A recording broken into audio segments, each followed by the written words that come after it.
أعوذ بالله من الشيطان الرجيم وما خلقت الجن والإنس إلا ليعبدون.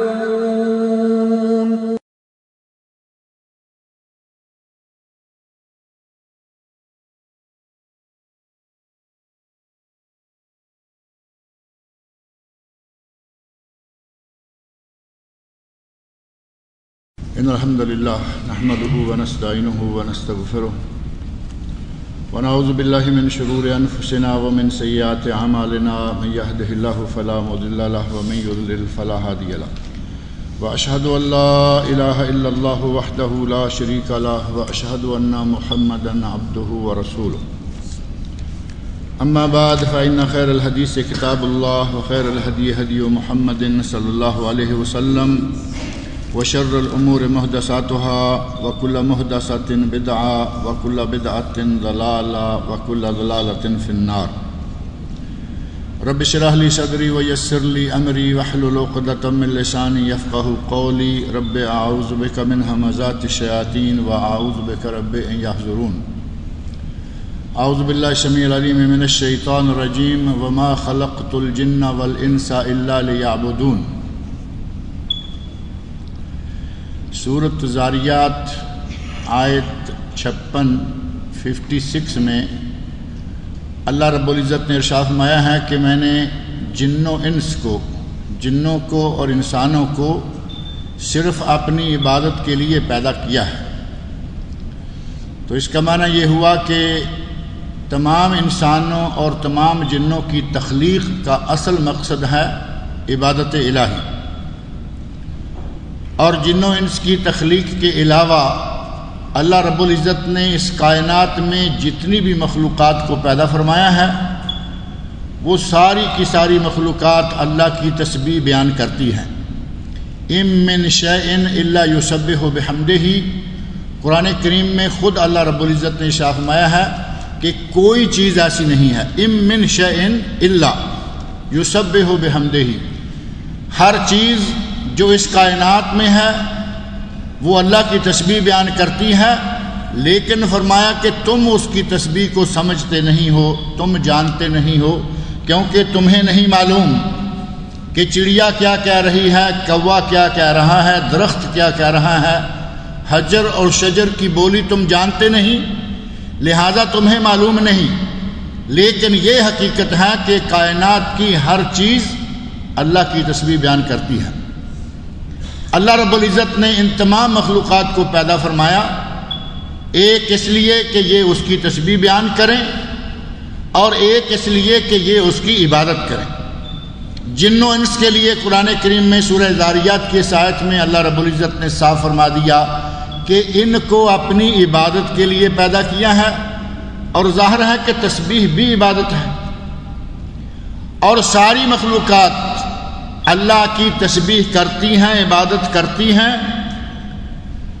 اور انسان ایک ایسا ہے کہ جو اللہ کی نافرمانیاں بھی بڑی کھل کے کرتا ہے. باقی مخلوقات کے بارے میں قرآن کریم میں نبی اکرم صلی اللہ علیہ وسلم کی احادیث میں بار بار یہ بات آئی کہ وہ اللہ کی تسبیح بیان کرتے ہیں، اللہ کی تابعداری کرتے ہیں، اللہ کی فرما برداری کرتے ہیں، کوئی نافرمانی نہیں کرتا.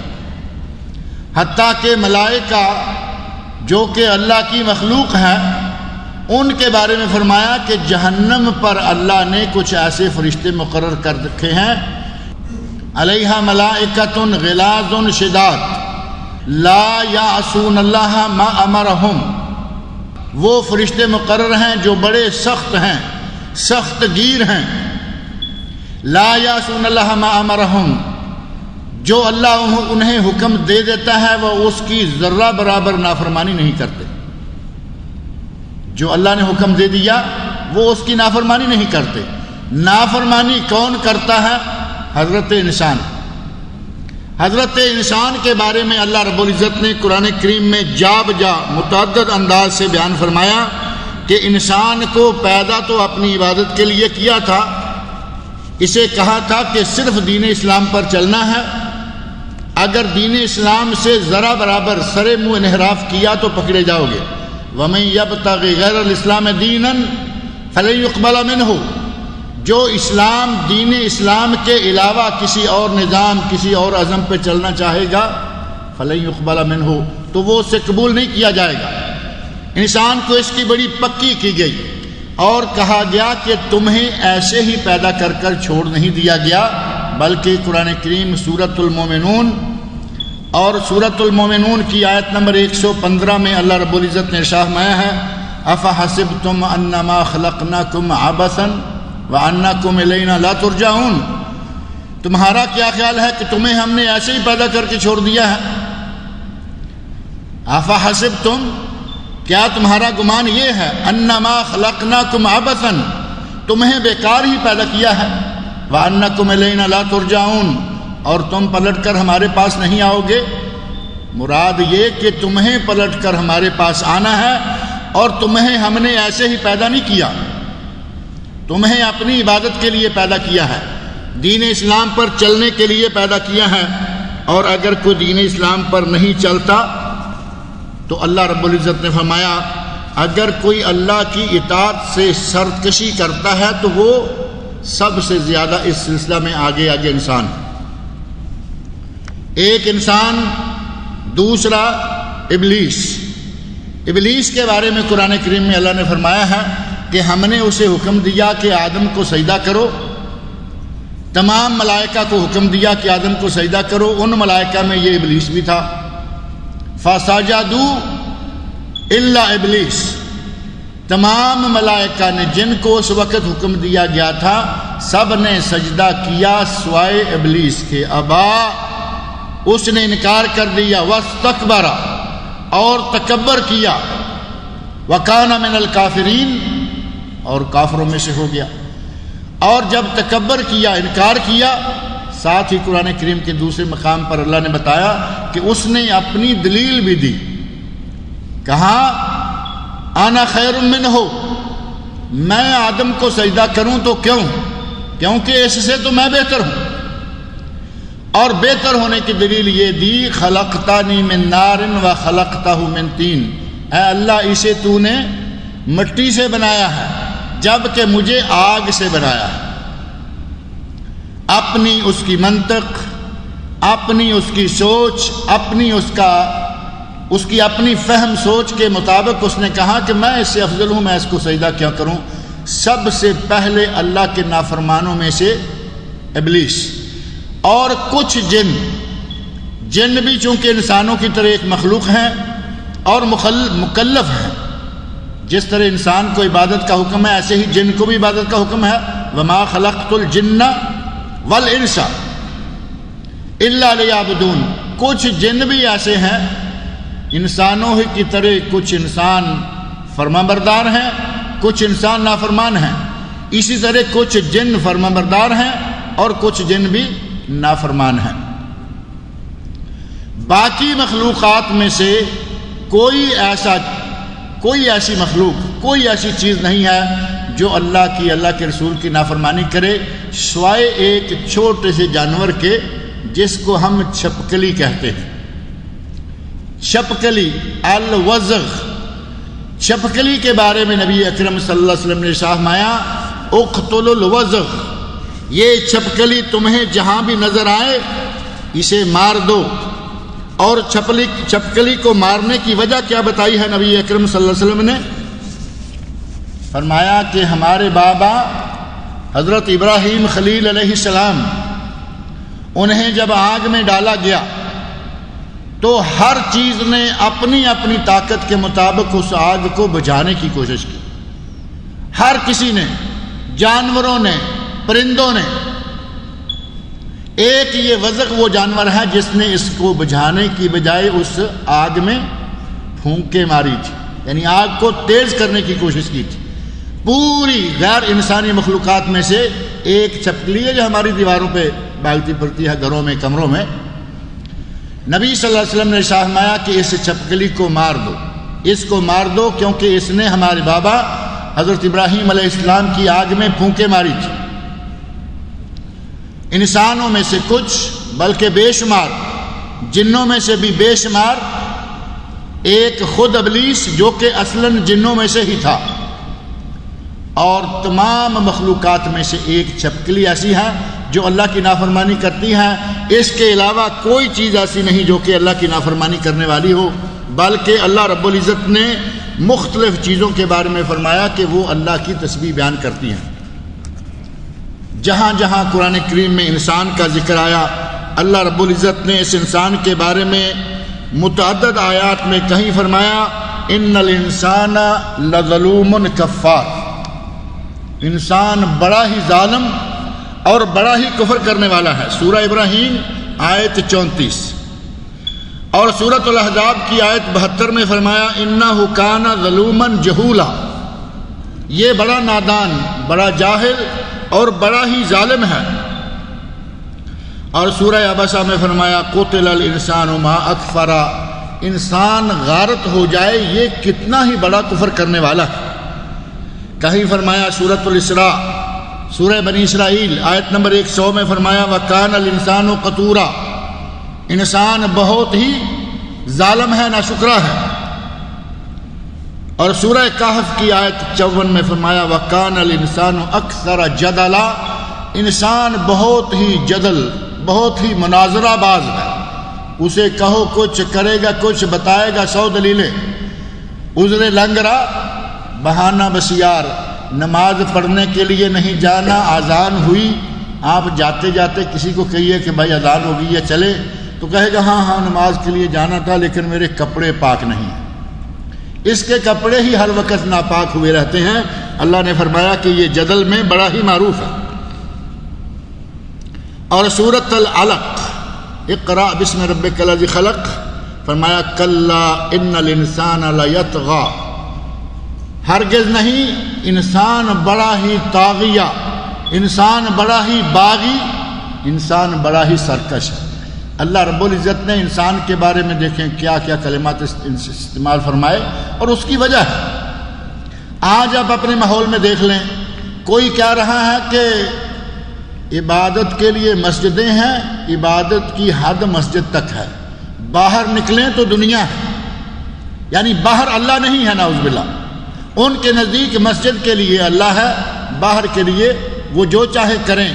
مسجد میں آئیں گے تو مسلمان، مارکیٹ میں جائیں گے تو یہودیوں جیسے، چال چلن، خرید و فروخت کا انداز، بے ایمانیاں، دھوکے بازیاں، جال سازیاں، ملاوٹیں ساری یہودیوں کی طرح۔ مسجد میں آئیں تو بھی یہ اللہ کا بندہ ہے، بازار میں جائے تو بھی یہ اللہ ہی کا بندہ ہے۔ بندے نے کیا کیا کچھ نہیں کیا، اللہ رب العزت نے اس کے لیے ایسے ہی الفاظ استعمال نہیں فرمائے۔ کچھ لوگ کہتے ہیں دا للہ للہ، جو اللہ کہیں اسے اللہ کے لیے رہنے دو، ودا ما للقیصر للقیصر، جو قیصر کا ہے وہ قیصر کے لیے رہنے دو، یعنی دنیا جو کچھ کرنا ہے وہ دنیا داری کے حساب سے، اور جو اللہ کے لیے کرنا ہے وہ اللہ کے حساب سے۔ وہی معنی کہ مسجد میں آؤ تو اللہ بھی موجود ہے، اور مسجد سے جاؤ تو کوئی اللہ نہیں ہے، جو چاہیں یہ کریں۔ اسی انسان نے اللہ کی قرآن کریم میں طے شدہ جو خاص حدود و تعزیرات ہیں، جو سزائیں ہیں، ان سزاؤں کو کہا کہ یہ ظلم ہے۔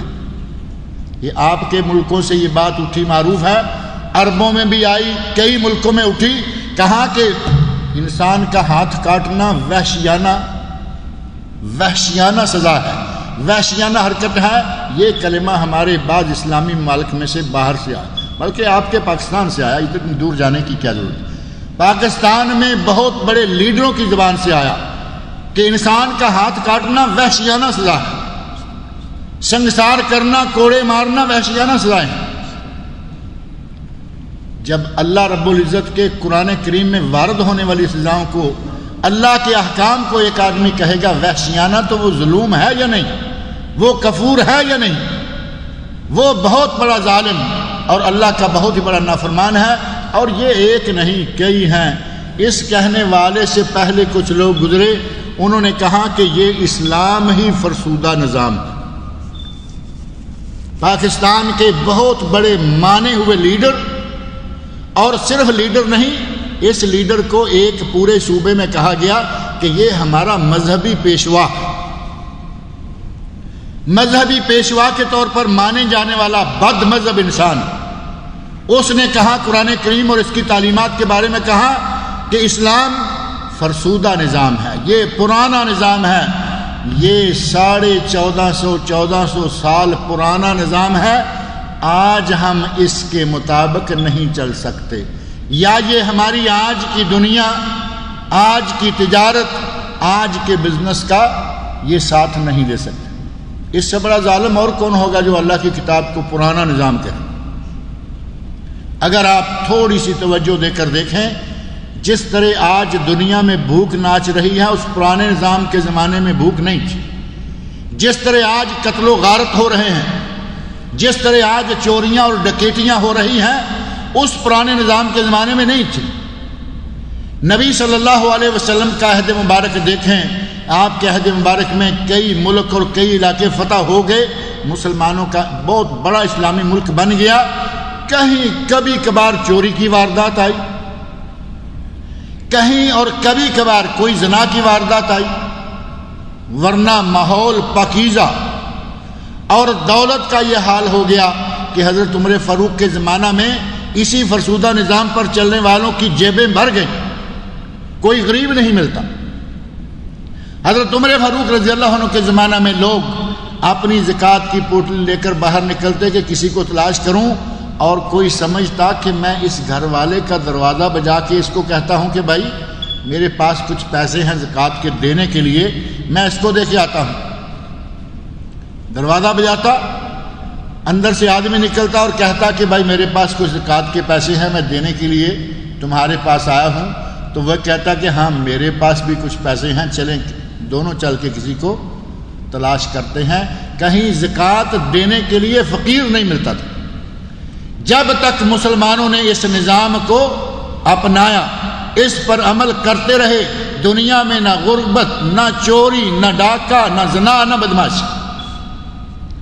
آج ان رہنماؤں کے نئے نظام میں دنیا میں ظلم کو بھر دیا۔ اب یہ ظلم کب ختم ہوگا؟ نبی اکرم صلی اللہ علیہ وسلم نے ارشاد فرمایا ہے کہ امام مہدی آئیں گے اور دنیا قد ملئت بالجور، دنیا ظلم کے ساتھ، ناانصافی کے ساتھ بھر چکی ہوگی۔ وہ آئیں گے یملأ الدنیا بالعدل، تو وہ دنیا کو عدل و انصاف سے بھر دیں گے۔ اب لگتا ہے کہ امام مہدی سے پہلے دنیا میں وہ دن لوٹ کر آنے والے نہیں ہیں جو کہ پرانے زمانے میں عہد مبارک میں موجود تھے۔ غرض یہ کہ انسان کو اللہ رب العزت نے قرآن کریم میں جا بجا مختلف نام دیے۔ کسی نے کہا کہ یہ پرانا نظام ہے، کسی نے کہا کہ اس کی سزائیں ظالمانہ سزائیں ہیں، کہیں کچھ کہا گیا اور کہیں کچھ کہا گیا۔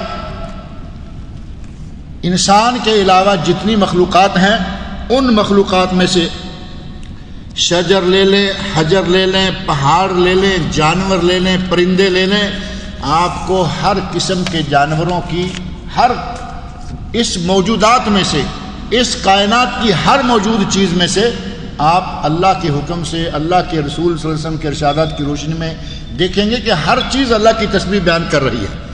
اب اس کی تسبیح کس طرح کی ہے؟ غیر انسانی مخلوقات انسان کے نیک و بد کے بارے میں بھی کافی فکر مند رہتی ہیں۔ نبی اکرم صلی اللہ علیہ وسلم کے پاس سے ایک جنازہ گزرا تو آپ نے فرمایا مستریح مستراح،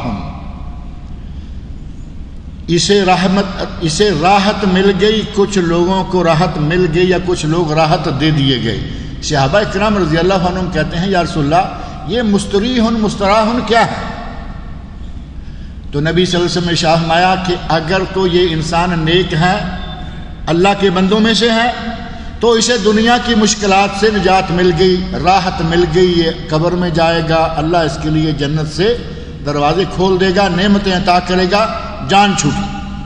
اور اگر یہ برا انسان ہے مستراح، تو اس سے دنیا کی تمام مخلوقات کی جان چھوٹ گئی، اور تمام مخلوقات کی جان چھوٹ گئی کے بارے میں فرمایا والعبد الفاجر یستریح منہ العباد والبلاد والشجر والدواب، برے آدمی سے کن کن چیزوں کو راحت ملتی ہے؟ عباد کو، اللہ کے بندوں کو، بلاد کو، سارے شہروں کو، والشجر درختوں کو، والدواب اور جانوروں کو۔ برے آدمی کے مرنے سے جانوروں کو بھی فائدہ پہنچتا ہے۔ اور اسی پر بس نہیں ہے، نبی اکرم صلی اللہ علیہ وسلم نے فرمایا کہ انسان اگر اچھا رہے تو اس کی نیکی کا جانوروں کو، کیڑوں مکوڑوں کو بھی بڑا احساس رہتا ہے۔ آپ نے ارشاد فرمایا کہ جب انسان نیک کام کرتا ہے، علم دین کی تعلیم دیتا ہے لوگوں کو، تو فرمایا ان اللہ وملائکتہ واہل السماوات والارض، اللہ تعالیٰ خود، اللہ کے فرشتے، زمینوں کی مخلوقات، آسمانوں کی مخلوقات، حتی النمل فی جوہرہا، یہاں تک کہ چیونٹی اپنی بل میں، وحتی الحوت، یہاں تک کہ پانی میں، پانی کی تہوں کے نیچے تیرنے والی مچھلی، یہ ساری کی ساری مخلوقات، لا یصلون علی معلم الناس الخیر، جو لوگوں کو بھلائی کی تعلیم دیتا ہے، یہ ساری کی ساری چیزیں اس انسان کے لیے دعائیں مانگتی۔ اللہ رحمتیں نازل فرماتا ہے، اللہ کے فرشتے رحمتوں کی دعائیں مانگتے ہیں، چیونٹیاں دعائیں مانگتی ہیں، مچھلیاں دعائیں مانگتی ہیں۔ اگر انسان اچھا ہو تو یہ ساری کی ساری برکتیں اس کو ملتی ہیں، اور اگر انسان اچھا نہ ہو تو ظاہر ہے کہ اس کی برائیوں کا نتیجہ جانوروں تک کو بھی ملتا ہے۔ جانور بھی انسان کی برائی سے، اگر بارش نہ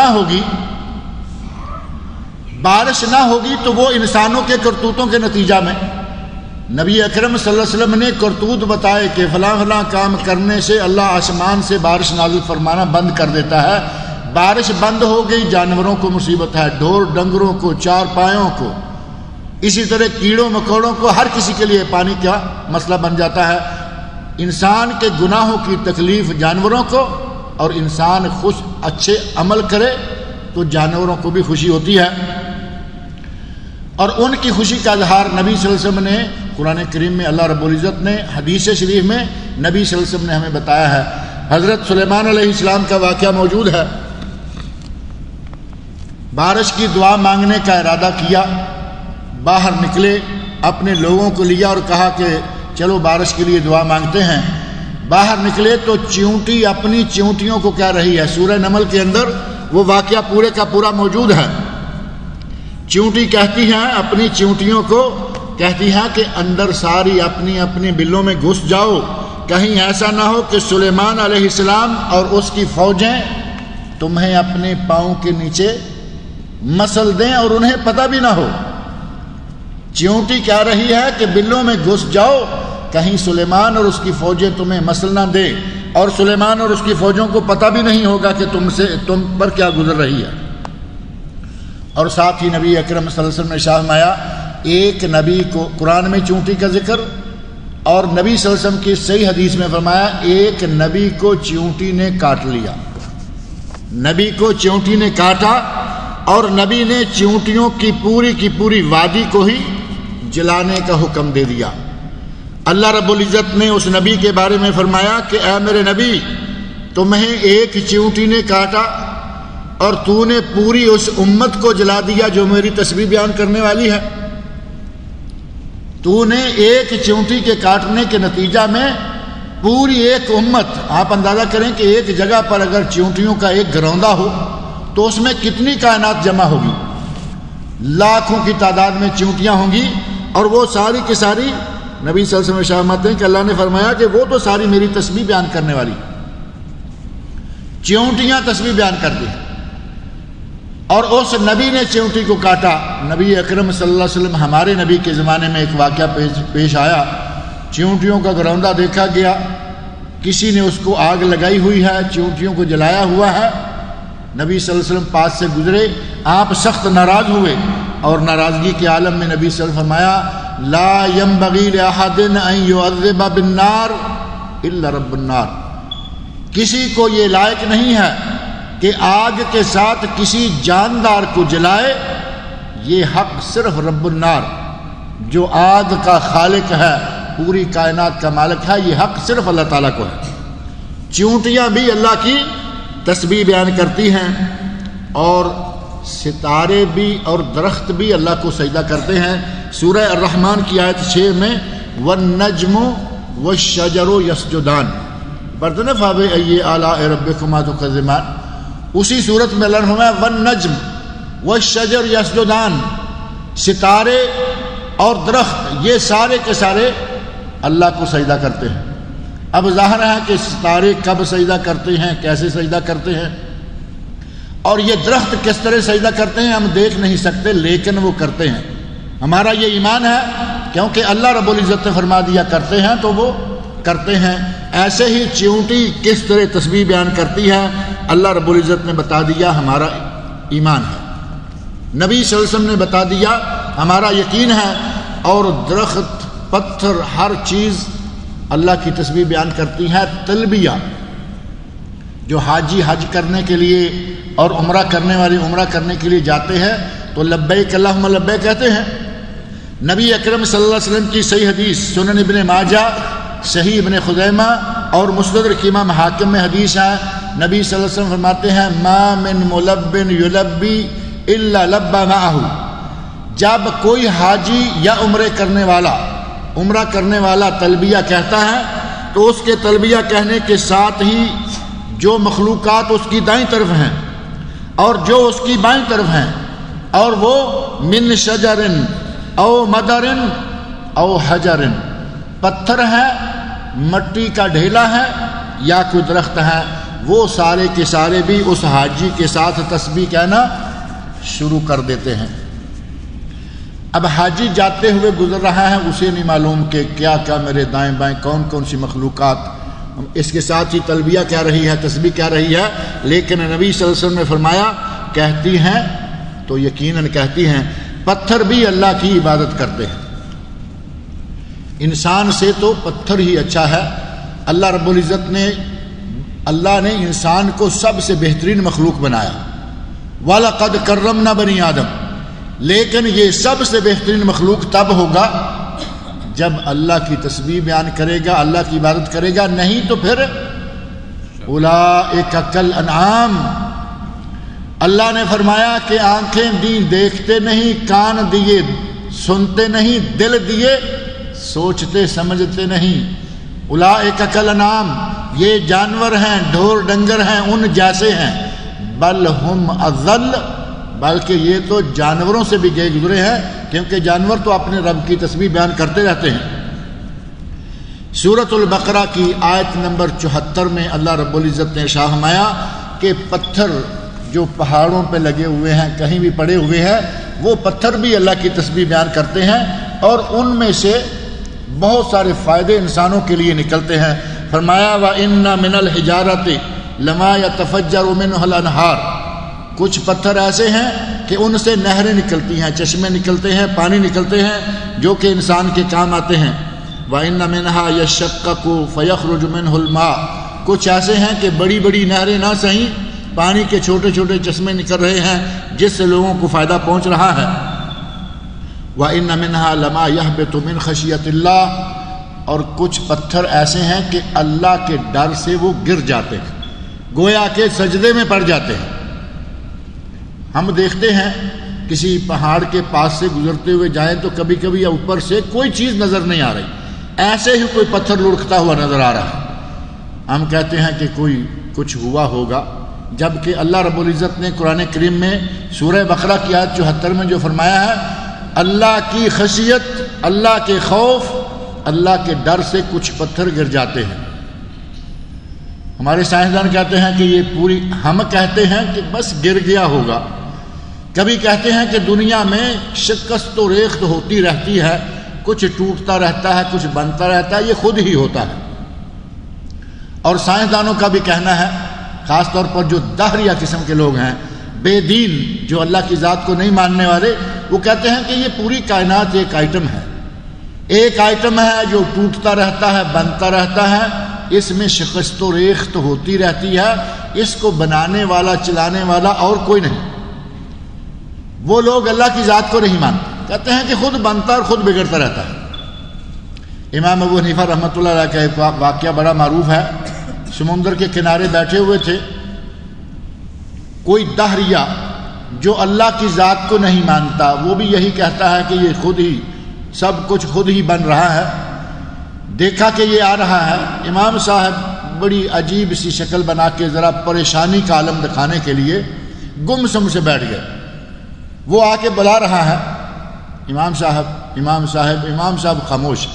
بالآخر جیسے ہماری عادت ہوتی ہے پکڑا، کندھے سے ہلایا، امام صاحب۔ تو دیکھا، کہا کیا بات ہے، کہاں آپ گمسم ہیں؟ تو کہا یار ایک مسئلہ بڑا پریشان کن آیا ہوا ہے، میں تو اسی پریشانی اسی ادھیڑ بن میں پڑا ہوا ہوں، سمجھ نہیں آ رہی کہ کیا کروں۔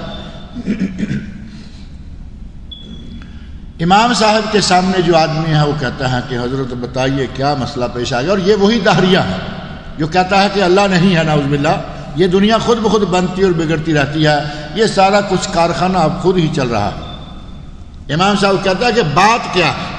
اب یہ عقل و دماغ کے ساتھ بات کر حل کرے گا امام صاحب کی۔ اور امام صاحب کون ہے؟ امام ابو حنیفہ رحمۃ اللہ علیہ، جن کے بارے میں امام شافعی رحمۃ اللہ فرماتے ہیں کہ اللہ نے ان کو اتنی عقل دی تھی کہ اگر وہ سامنے پتھر کے ایک ستون کو کہہ دیں کہ یہ سونے کا ہے تو وہ نظر آ رہا ہے کہ وہ سونا نہیں بلکہ پتھر ہے، لیکن عقل اتنی تھی، دلائل کی قوت اتنی ہوا کرتی تھی کہ وہ ثابت کر دیتے کہ سونا ہے۔ اتنی عقل اللہ نے دی تھی۔ اب یہ کم عقل سمجھانے آیا، کہتا ہے کہ حضرت بات کیا ہے بتاؤ تو صحیح۔ حضرت نے فرمایا کہ یار یہ شپ جو آ رہا ہے نا، یہ شپ سامنے آ رہا ہے، اس کا چلانے والا تو کوئی ہے نہیں، تو یہ تو کبھی بھی ڈوب جائے گا۔ مجھے یہ پریشانی بنی ہوئی ہے کہ ان لوگوں کا کیا بنے گا۔ جھٹ سے کہتا ہے یہ ہو ہی نہیں سکتا حضرت، یہ ہو ہی نہیں سکتا کہ اتنا بڑا شپ بغیر کسی کپتان کے، بغیر کسی چلانے والے کے اکیلا ہی چلتا آ رہا۔ فرمایا نہیں، اس کا کوئی کپتان نہیں، یہ اکیلا ہی آ رہا۔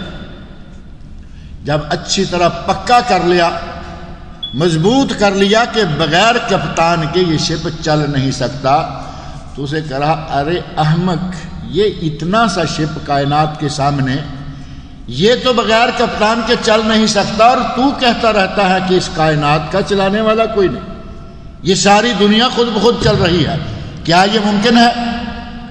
تو اس وقت اس کے دماغ میں بات آئی، اس نے کہا کہ امام صاحب آپ سچ کہتے ہیں، واقعی جب شپ یہ بحری جہاز بغیر کپتان کے نہیں چل سکتا تو یہ دنیا بھی بغیر بنانے والے کے، بغیر چلانے والے کے نہیں چلتی، واقعی اس کا چلانے والا کوئی ہے۔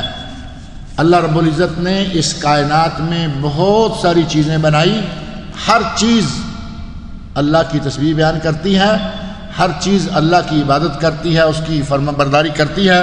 اگر یہ بری عادت نافرمانی کی ہے تو سب سے زیادہ انسان میں ہی ہے۔ انسان کو چاہیے کہ اللہ رب العزت نے جب اسے بنایا ہی اپنی عبادت کے لیے ہے تو یہ جتنا بھی ہو سکے اللہ کی عبادت کیا کرے، جتنا بھی ہو سکے اللہ کی اطاعت میں اللہ کی تسبیح، ذکر، اذکار، سبحان اللہ، الحمدللہ، اللہ اکبر، ان تسبیحات میں وقت گزارے تاکہ اس کی تخلیق کا اصل مقصد جو ہے وہ پورا ہوتا رہے۔ اللہ سے دعا ہے کہ اللہ تعالیٰ مجھے اور آپ سب لوگوں کو اللہ تعالیٰ کی عبادت کرنے کی توفیق عطا فرمائے۔ اللہ تعالیٰ ہم سب کو اس کی تسبیحات شب و روز چلتے پھرتے اٹھتے بیٹھتے والذاکرین اللہ کثیرا والذاکرات میں سے اللہ تعالیٰ ہمیں بنائے جن کے لیے اللہ نے جنتیں تیار کی ہیں۔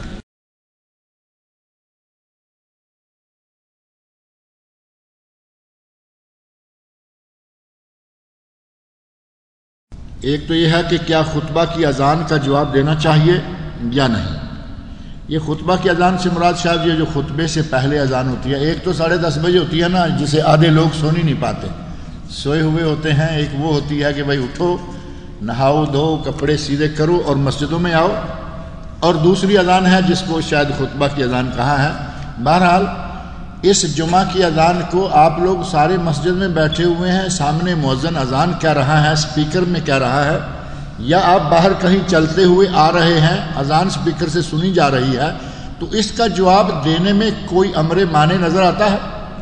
کوئی امر مانے نہیں ہے، اس کا جواب دیجئے اور نبی صلی اللہ علیہ وسلم کے بتائے ہوئے ارشاد کے مطابق اپنا ثواب حاصل کیجئے۔ صحابی نے کہا یا رسول اللہ، اذان کہنے والے ہم سے اجر لے گئے۔ نبی صلی اللہ علیہ وسلم نے فرمایا کہ اذان کہنے والے اطول الناس عناقا یوم القیامہ، قیامت کا دن ہوگا تو ان لوگوں کی گردنیں سب سے لمبی، یعنی عزت آبرو ان کو سب سے زیادہ ملے گی۔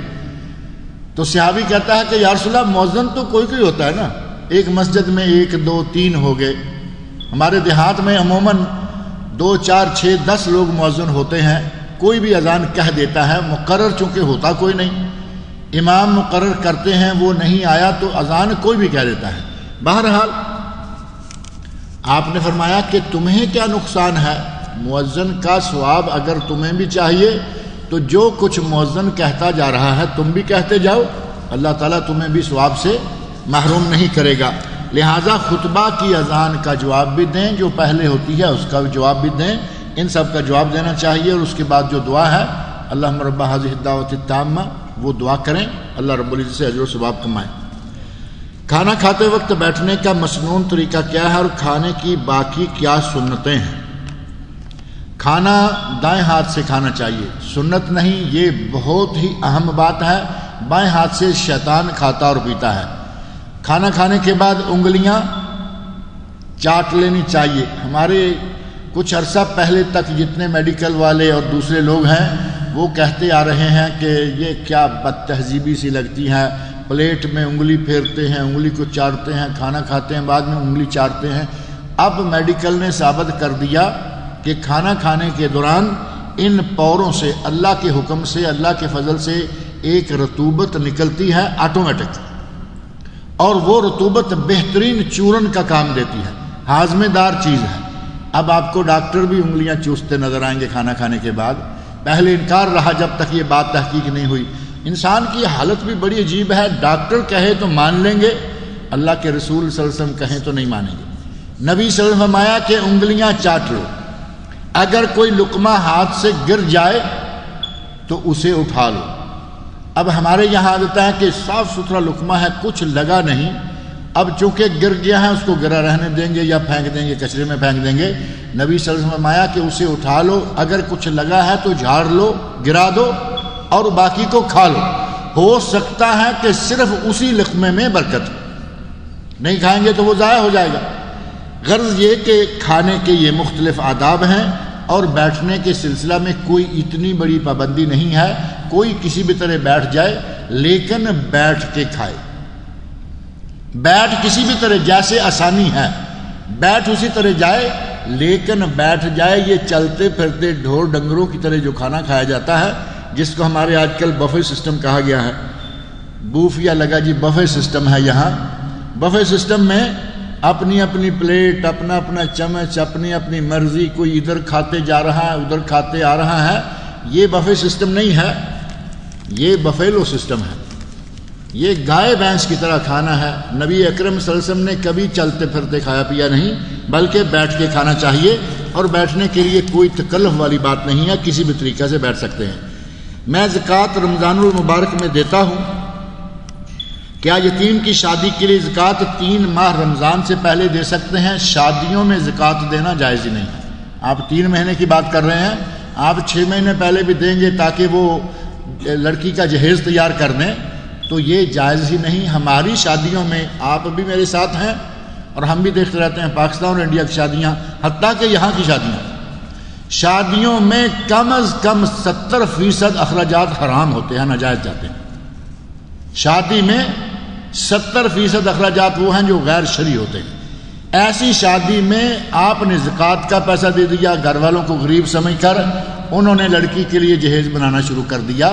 شادیوں کے لیے زکوٰۃ نہیں ہے، زکوٰۃ بھوکے مرنے والوں کا پیٹ بھرنے کے لیے ہے، نہ کہ رنگ رلیاں منانے والوں کے لیے اور ناجائز خرچ کرنے والوں کے لیے۔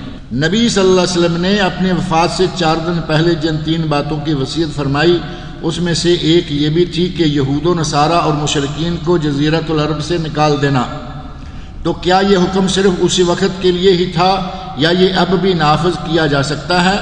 یہ قیامت تک کے لیے ہے، اور واقعتاً جزیرہ عرب سے یہودیوں کو نکال دیا گیا تھا، اب جزیرہ عرب میں پلٹ کر وہ آ رہے ہیں مختلف حیلوں بہانوں سے، لیکن نبی صلی اللہ علیہ وسلم کا حکم جو ہے وہ قیامت تک کے لیے ہے۔ ہم دیکھتے ہیں کہ نصارہ اور مشرکین بڑی تعداد میں سعودیہ اور دوسری جگہوں پر موجود ہیں۔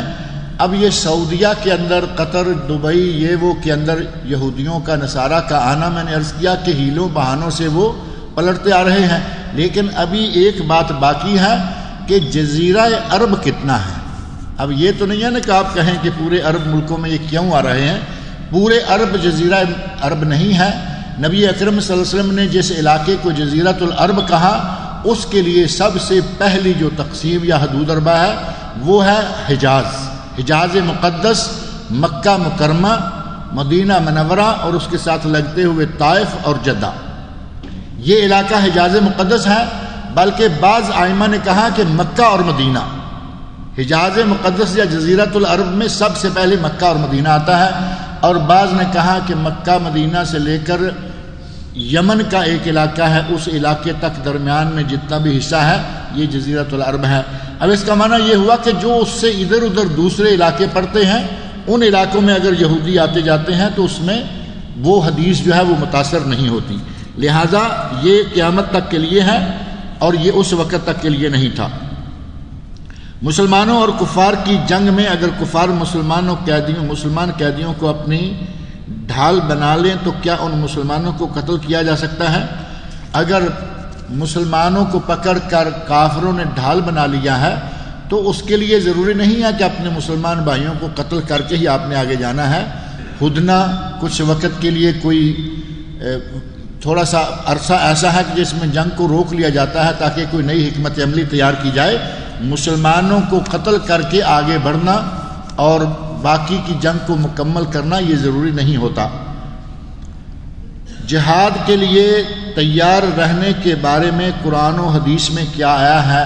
صرف قرآن کریم میں جہاد کے لیے اتنی آیات آئی ہیں کہ اتنی موٹی کتاب ہے جو قرآن کریم سے جہاد کی متعلقہ آیات جمع کی گئی ہیں، اور نبی صلی اللہ علیہ وسلم نے اتنے زیادہ ارشادات فرمائے ہیں کہ کتاب الجہاد کے نام سے حدیث کی ہر کتاب میں بہت ساری حدیث موجود ہیں، لہذا آپ تیار رہیے، تیار رہنے کے لیے حکم بے شمار موجود ہیں۔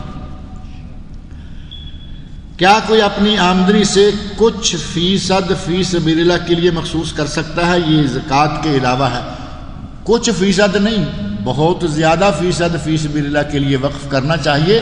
زکوٰۃ تو فرض ہے، اور اللہ رب العزت نے قرآن کریم میں زکوٰۃ کے علاوہ بھی غریبوں، مسکینوں، محتاجوں، بیواؤں پر خرچ کرنے کا حکم دیا ہے، اور وہ زکوٰۃ کے علاوہ ہی ہے۔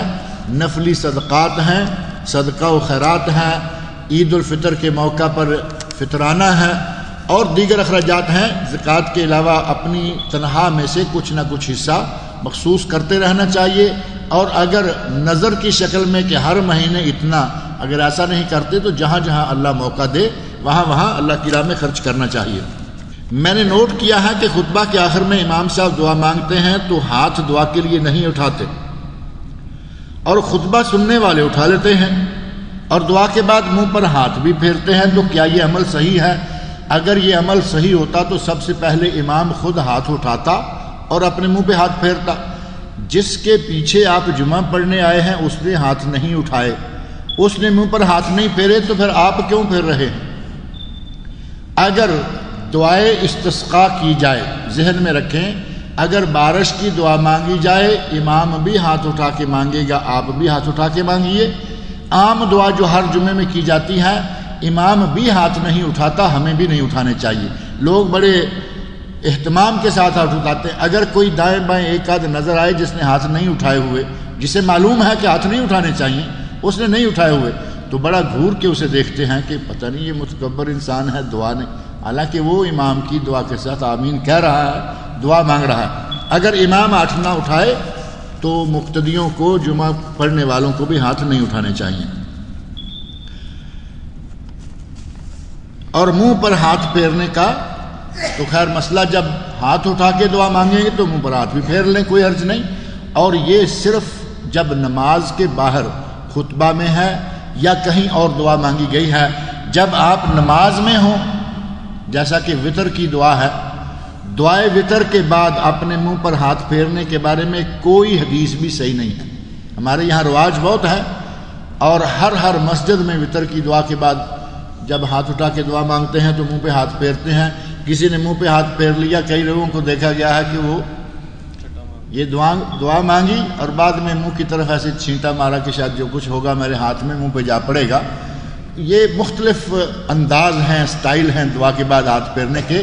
ان میں سے وتر کی نماز کے دوران مانگی گئی دعائے قنوت کے بعد ہاتھ پھیرنا جائز نہیں ہے، ثابت نہیں ہے، لیکن اس پر عمل بہت زیادہ ہو رہا ہے۔ باہر جو دعا مانگے، یہاں بیٹھ بیٹھ دعا مانگے، ہاتھ پھیریں، کوئی حرج نہیں۔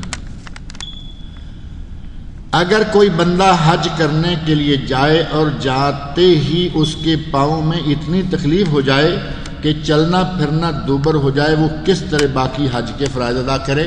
آج اللہ تعالیٰ کا بڑا احسان ہو گیا ہے، ویل چیئر مل جاتی ہے، اور ویل چیئر کے ساتھ ایک آج کل الیکٹرک چیئر آ گئی ہے۔ الیکٹرک چیئر، بھائی آپ کو کسی دوسرے کی پاؤں میں موہ چاہیے نا، چلنا پھرنا مشکل ہو گیا ہے، ہاتھ سلامت ہیں، اس کے سٹیئرنگ پہ ہاتھ رکھ کے وہ چھوٹا سا بٹن اپنے ہاتھ میں رکھیں، دبائے رکھیں، وہ چلتا جائے گا، طواف کیجئے، صحیح کیجئے، یہ سارے کا سارا مسئلہ حل ہو جائے گا۔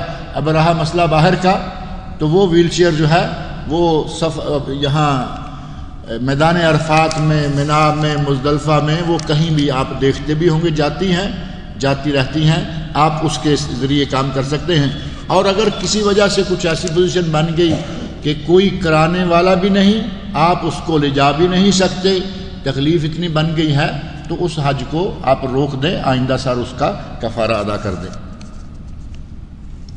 9 ذو الحج کو بڑے جمرات کو کنکریاں مار کر طواف وداع کرے۔ 9 ذو الحج کو بڑے جمرات کو یعنی جمرہ عقبہ کو کنکریاں مارنے کے بعد کہتے ہیں کہ کسی کو وکیل بنا دے اور خود حدود حرم سے نکل جائے، یعنی اپنے گھر میں آ جائے۔ مزے ہو گئے، دوسروں کے کھاتے میں ڈالا، خود گھر میں آ کے ایئر کنڈیشن میں بیٹھے ہوئے، تم میری کنکریاں مارتے رہنا۔ کنکریاں مارنوں میں وکیل بنانا جائز ہے، اس میں کوئی شک نہیں، لیکن کنکریاں مروانے والا جو وکیل کا مختار نامہ دینے والا ہے، اس کا مینا میں ہونا فرض ہے، وہ خود مینا میں رہے، مینا میں رہ کر جمرات پر اپنا آدمی بھیج دے، وہ جا کے مار آئے، ٹھیک ہے، لیکن خود مکہ میں آ کے گھر میں بیٹھا ہو، جدہ میں جا کے گھر میں بیٹھا ہو، یا خبر میں آپ کے آ کے گھر میں بیٹھ گیا، تو اس نے تو حج کو بھی اپنی مرضی کے مطابق ہی ڈال لیا۔ اللہ تعالی ہمیں اللہ اور رسول کے بتائے ہوئے احکام کے مطابق تمام اعمال کو سر انجام دینے کی توفیق عطا فرمائے۔